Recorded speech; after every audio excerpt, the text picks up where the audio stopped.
E. coli infections. So first we'll talk about antigens of E. coli. Antigens of E. coli. Coli, E. coli. Okay. Now, what do we know about the antigens? We know that there are three types of antigens. First, there is somatic antigen, or also known as O antigen. Second thing we know, there is flagellar antigen or H antigen.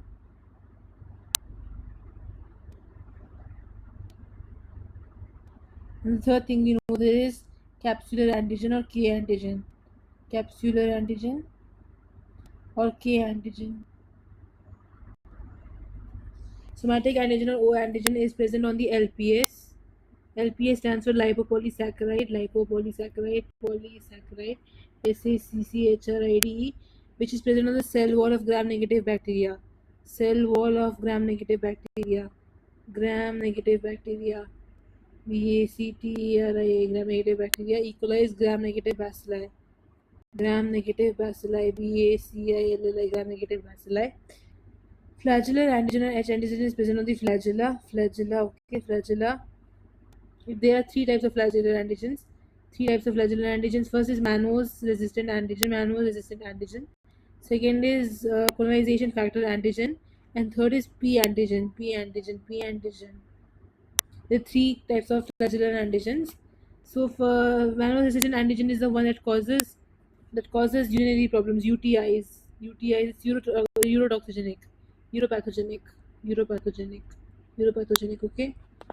Where CFA colonization factor antigen, it causes bowel diseases, as well as UTIs. It is toxigenic to both the bowel, and the P antigen is present on the RBCs. It reacts with the P antigen in the RBCs, reacts with the P antigen on RBCs, hence the name P antigen. P protein on RBCs. It reacts with P protein on RBCs, and hence the name P antigen.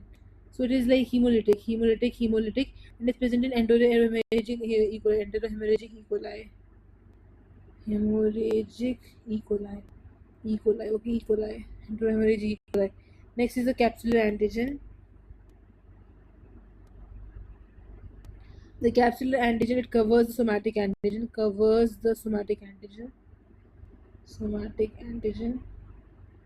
TIGN. Prevents phagocytosis. It prevents phagocytosis.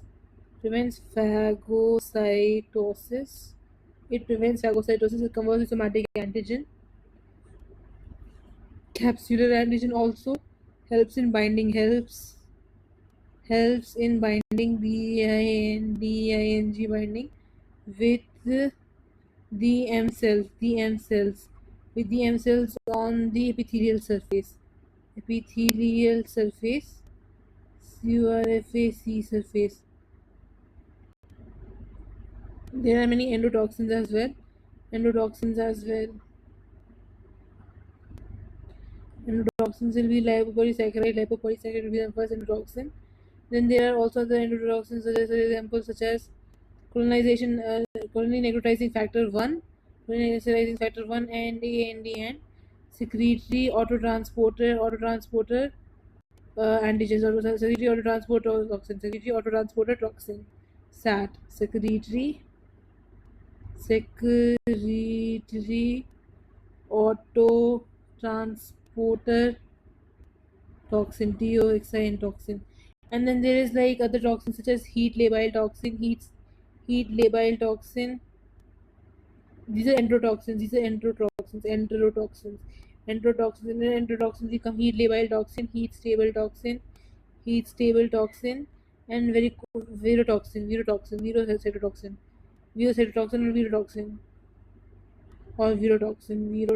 virotoxin. Now, let's talk more about toxins. So first we talk about the heat labile toxin. Heat labile toxin has two components, A, component B. Now this component B binds to the G1 ganglioside receptor,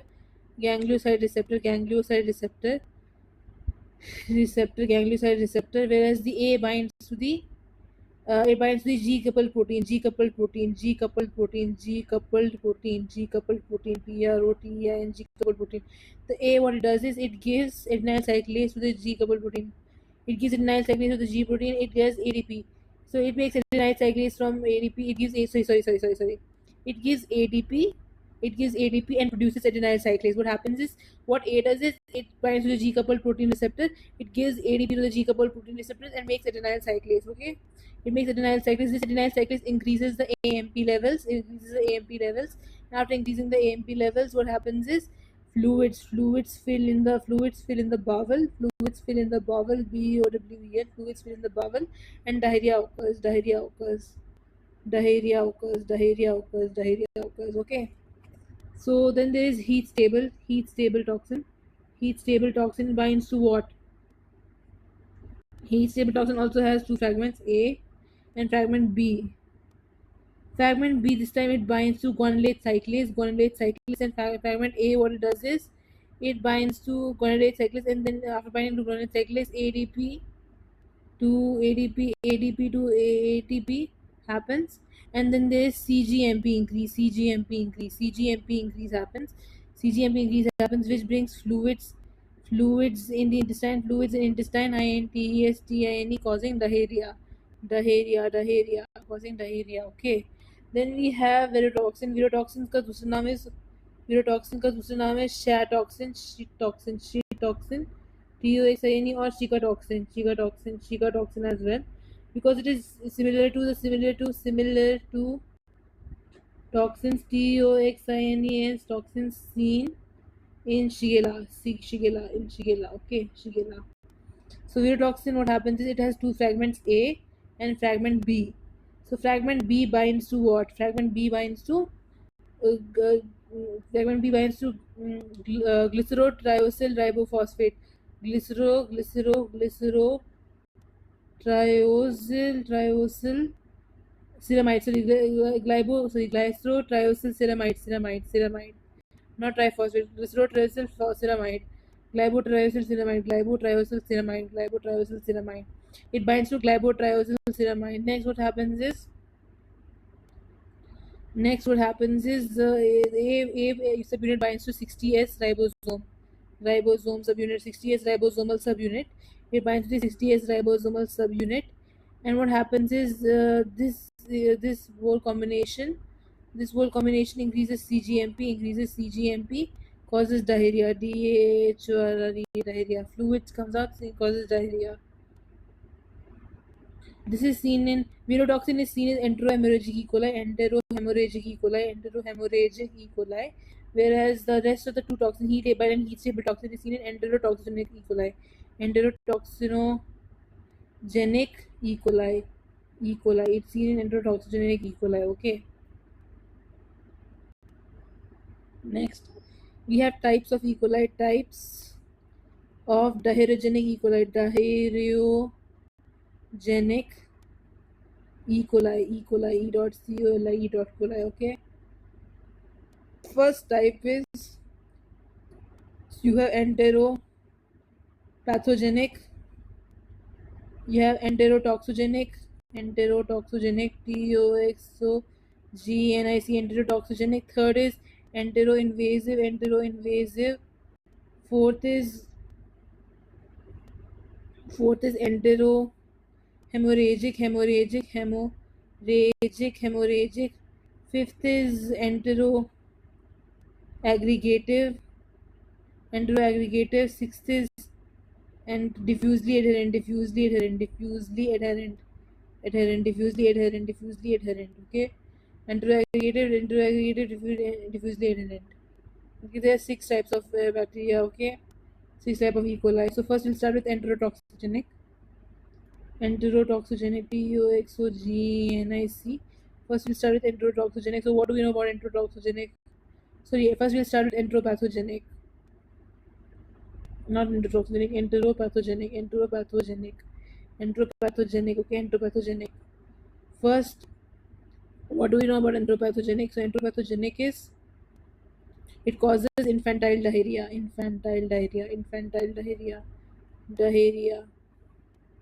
It does not have any toxins, no toxins. No invasion, no invasion, no invasion, no invasion, no invasion, no invasion. Okay. Next is the enterotoxogenic bacteria. Like I said, it has two toxins: heat stable toxin, heat stable toxin, heat labile toxin, heat labile toxin, heat labile toxin. Okay, heat labile toxin acts by CAMP increase, and heat stable toxin acts by CGMP increase. CGMP increase. It causes travelers diarrhea, travelers diarrhea, travelers diarrhea, diarrhea. How do you diagnose it? Diagnosis is ELISA. ELISA for these two toxins, for the heat labile and heat stable toxin. Heat stable toxin, and there is and this is antigen detection, antigen toxin detection, and then you have antibody detection. For antibody detection, also you can do ELISA. ELISA is done. ELISA is done. Okay. Also, it has colonization factor, antigen colonization factor. Antigen is also present here only. Then you have entero invasive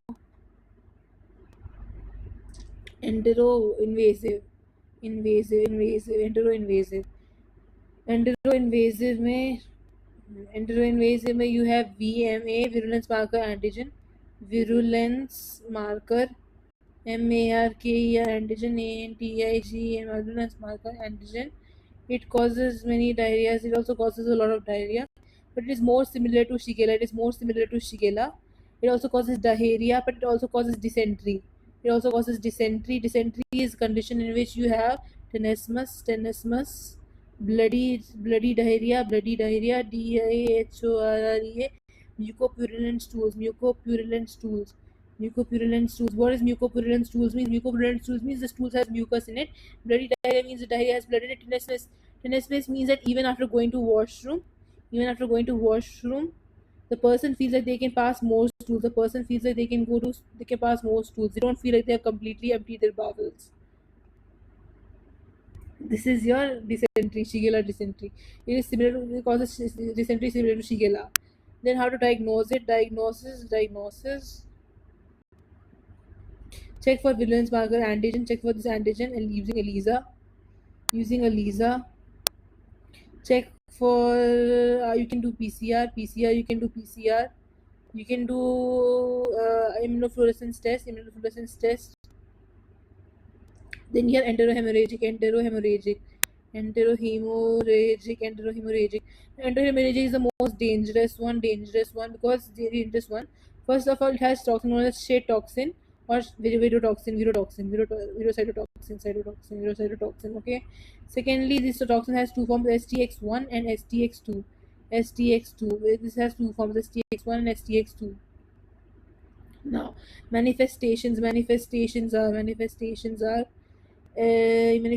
hemolytic uremic syndrome. What happens in hemolytic uremic syndrome is there's small arteries they start to rupture. Arteries of the brain, BRAIN, brain, and kidney, kidney, they start to rupture, and because of this, what happens is hematuria occurs. The blood supply is lost. Ischemia occurs. So also this kind of it causes conjunctivitis and vaginitis. It causes vaginitis as well. Enterohemorrhagic E. coli happens because of eating ground beef raw beef. गाय का meet raw खाने से enterohemorrhagic E. coli होता है. And then what happens is the hemolytic urine syndrome it becomes purpura.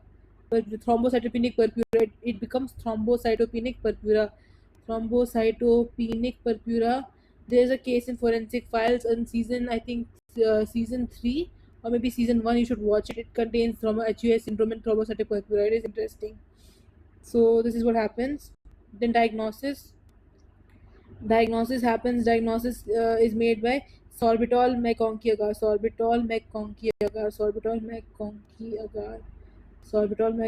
agar, and it is made by using CLED medium, CLED agar. Also you can use ELISA, RT-PCR, Vera cell line culture, and halo cell line cultures. cell line cultures. For enteroinvasive also you can use halo cell line cultures, halo cell line cultures, cell line cultures, CULTU or the halo cell line cultures. Okay. Next you have enteroaggregative. In the enteroaggregative, what will happen is you have yeast toxin, yeast 1 toxin. Okay. And manifestations, it causes both infantile diarrhea and traveler's diarrhea. Okay.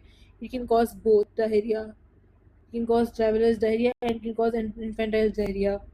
Next, is diagnosis, detection of yeast-1 toxin, EAST1 toxin, TOXI, so ELISA, okay. Hep2 cell line culture, CULTU or cell line culture, hep2 cell line culture. Then you have diffusely adherent.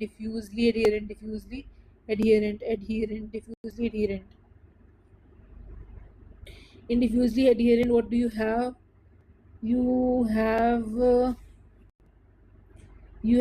I don't remember the toxin properly, but you have something. You have to do hep2 culture here also. Hep2 culture also you have to do, and you have to do yeast-1 toxin here too, yeast-1 toxin is here too. Hep2 culture you are doing here, and you're also doing ELISA here. Yeast-1 toxin and Hep2 culture is done here also. Diffusely adherent. Yeah. Next, you have how to diagnose E. coli, diagnosis of E. coli. So first thing you will do is gram staining. Obviously, first thing to do is staining. So gram staining you're gonna do. You're gonna see gram negative bacilli, BACILI, gram negative bacilli, that is E. coli. Second thing you're gonna do is culture. You're gonna do culture. Now, what cultures do you have? You have selenite F broth, BROTH, and you also have negative broth, negative thionate broth, BROTH. You also have McConkey agar, AGAR, McConkey agar. E. coli gives pink colored colonies of McConkey agar, pink colored COLOURED colonies. COLONIES McConkey agar, it gives pink colored colonies. Third thing you're gonna do is antigen detection, antigen/toxin detection, So you're gonna use ELISA, ICT, immunofluorescence assay, immunochromatography, immunochromatography.